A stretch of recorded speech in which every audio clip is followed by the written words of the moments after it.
Tom Lee has recently made a call for a 4% rally in the S&P 500 in the month of June. And yes, we have had PCE, we have had non-farm payrolls, we've had a couple of important data points in the past 2 weeks, but this upcoming week is the holy grail. You have CPI and the Fed on the same day, and we'll discuss what this could do to markets. We also have another major event, which is the Nvidia stock split. Now, normally singular stocks are not that important to markets. In 2023, it was Apple that was important. In 2024, it's all about Nvidia. Over half of the S&P 500's year-to-date gain is Nvidia, so it's important. First up, Ryan Dietrich on X shared this research. This is from Bank of America, and it really highlights why you want to have some small cap exposure in your portfolio, if not be actually heavily weighted to small caps over the next couple of years. Because as Ryan Dietrich says, a lot of the earnings are expected to come from small caps over the next 2 years. And you can see this here represented in the S&P 600 versus the S&P 500 based on consensus estimates. And what you've seen is small caps have had declining earnings since Q4 2022, Q1, Q2, Q3, Q4, and Q1 of 2024. So basically, the last 2 years, small cap earnings have not been good. Now, what you're going to see is some large year-over-year growth, okay? And this is on consensus estimates, right? So think about it like this. Consensus estimates are real low for small caps. The pessimism is out there for small caps. So odds are these estimates are too low as is. Think that would be kind of crazy, huh? Now, large cap, as you can see represented here in light blue, they're expected to still grow earnings quite well, but not as well as small caps. And in large cap names, estimates are at the highest they have been in a long time. So it's going to be even harder to meet this bar. And it could be easier for small caps to meet this bar. Remember, this is what Tom Lee said about small caps back in March and what he just reiterated last night. You know, again, we talked about the Russell 2000. Big day today. Small caps appear to be all in. Are you all in on small caps? We are. I mean, our view is that small caps are, on a relative value basis, back to where they were in 99, which was a launch point in 99 for a 12-year outperformance period. I think that means with the Fed doing a dovish pause and CEOs getting more confident, and that means M&A and IPOs and people looking at other sectors, I do think the Russell can rise 50% this year. So the Russell 2000 basically getting to the Russell, to 3,000 as a price level. Wait, what? The Russell 2000 is roughly. I want to be clear. 50%? Yes. Not 1.5. I couldn't tell. It was a 15, 50. I just want to make sure the audience know 50% this year, Tom? That's right. And the reason is that the companies that earn money in the Russell are trading at around 11 times earnings. I mean, so there's a huge PE story along with a price to book story.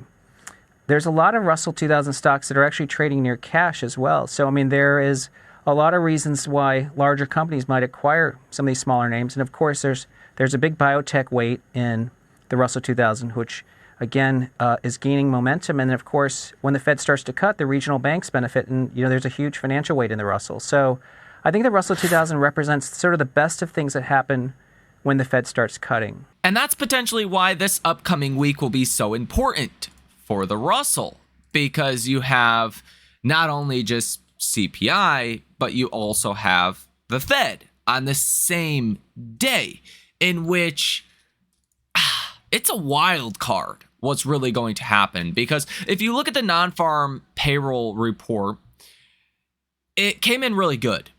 Now, Wall Street sold off stocks on that because that presumably means inflation is going to be stronger.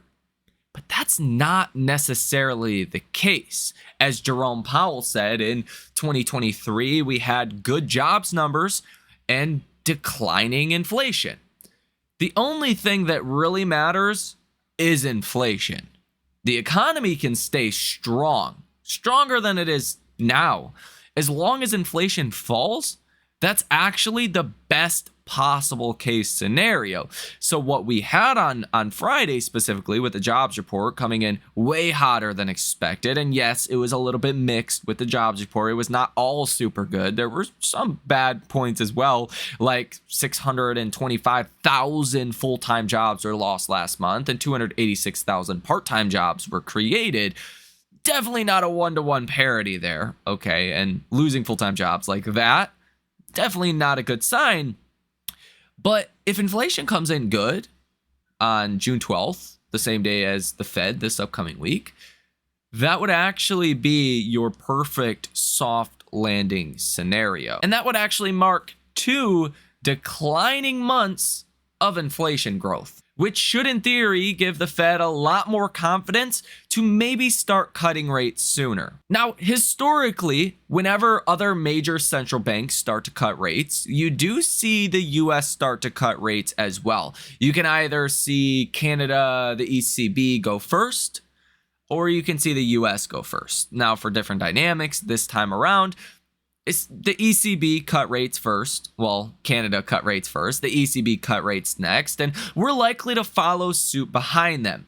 Now, Wall Street is currently expecting the first cut from the Fed coming November 7th, with 47.4% odds of a cut and 35.6% chance of a no action from the Fed. Basically, a nothing burger from the Fed November 7th. Now, September 18th is definitely a date to watch, but I think really July 31st. If the Fed does signal maybe there is a willingness to cut rates in July, which I think they should be cutting rates in July, I think that can have a really positive impact on the markets, considering the jobs number just came in hot. But this will depend on how the CPI report comes out the day of the Fed meeting.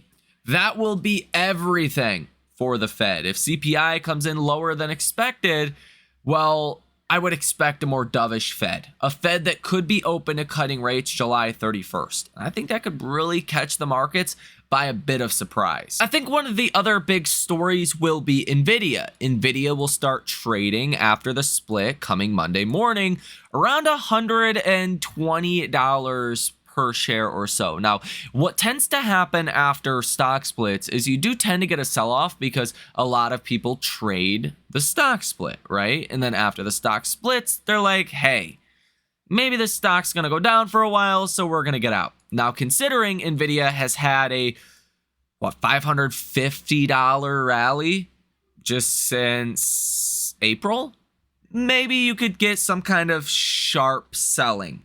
Don't be surprised if that happens, and that could have a negative impact, obviously, on the broader markets. And you can actually see even now, for specifically small caps and the Russell 2000, EPS growth has now turned positive on a year-over-year basis since the first time since September of 2022. You can also see that small caps are trading at a huge discount relative to large caps.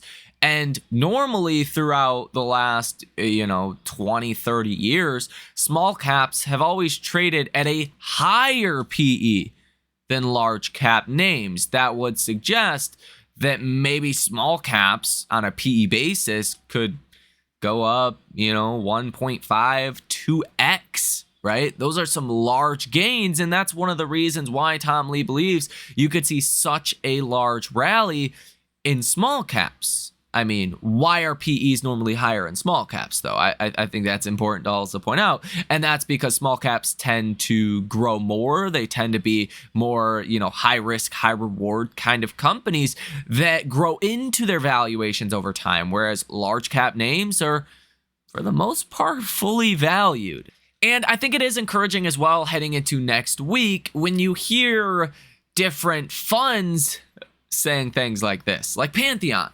They say the jobs numbers kill off any lingering chance of the Fed cutting interest rates in July. But our base case remains that a run of much weaker prints is coming, enabling a September easing. They say, quote, we continue to look for 125 basis points of easing this year, with a 25 basis point in September, followed by a 50 basis points each at November and December meetings. What? Get out of here. Get out of town. You think we're not going to get a cut in July, but 50 basis points in November and 50 in December? Oh my gosh, you would have to see some big weakening in the economy to get the Fed to act at that kind of a pace. Or inflation coming down at a dramatic pace. And that's why I'm quite optimistic for this week with CPI and the Fed, is because Wall Street has taken basically off the table the chance of a cut coming July, but the jobs reports did nothing in the grand scope of things to delay the Fed cutting rates in July if inflation comes down. That's it. That's all that matters. Wall Street is so caught up in the jobs numbers and what that'll do for Fed policy when in all reality, Powell has made it very clear. The jobs numbers will do nothing to change what the Fed is going to do. It all comes down to inflation. Inflation will come out Wednesday at 8:30 in the morning, Eastern Standard Time. You're expecting a core month-over-month rate of 0.3%. Last month, you were at 0.3% as well, but I talk about this all of the time when it comes down to data points like this. It doesn't come out as a whole number. It comes out as like 0.30, 0.31, 0.32, right? So you can get a high 0.3, like a 0.4, 0.34 would get rounded down to 0.3. But that would still be bad, right? That's a high 3. A low 3 could be like a 2.6, 0.26, a little bit over a quarter of 1 point, and it would still get rounded up to 0.3. That would be a much better number. Now, if you come in at 0.24, that would be a high 0.2. Right? That would get rounded down to 2 and still be seen as great news. So if even if you come in at 0.24, that would be a much better than expected inflation number. But if you come in at 0.34 and you get rounded down to 0.3, it's not going to look nearly as impressive. Okay, so that's important to consider as well. And when we get close to CPI actually being released, we will get the official estimates from your major banks. And really at this point, inflation is all about housing. So we'll see where housing is, housing and obviously services. But the big chunk is in housing. Now, core year over year is expected to come in around 3.5%. Last month, you were at 3.6%. Headline inflation month over month is actually expected to come in around 0.1%. That would be a really good number, although the markets don't care about headline all too much. You have seen quite a big drop in oil in recent weeks, and that's probably the biggest contributor to your expected headline month-over-month decline. And year over year for your headline is expected to stay unchanged at 3.4%. So I do think there's a really good chance that inflation could come in a little bit lower than expected, and that would be fantastic news for small cap stocks. And then you have the Fed on Wednesday, where you get the typical, press release, and then you get the conference from Jerome Powell, but you're actually going to get a summary of economic projections as well. This is the dot plot. Now, you'll want to see where the Fed expects the rate to be by the end of this year. That's going to fluctuate, expectations. The last summary of economic projections, the Fed still expected to cut rates 3 times. We'll see. I'm sure they come out with 2 cuts. And the summary of economic projections is going to be done likely before the CPI report comes out on that day. So it may be a little bit irrelevant if the CPI report does come in super low. You'll get growth expectations from the Fed.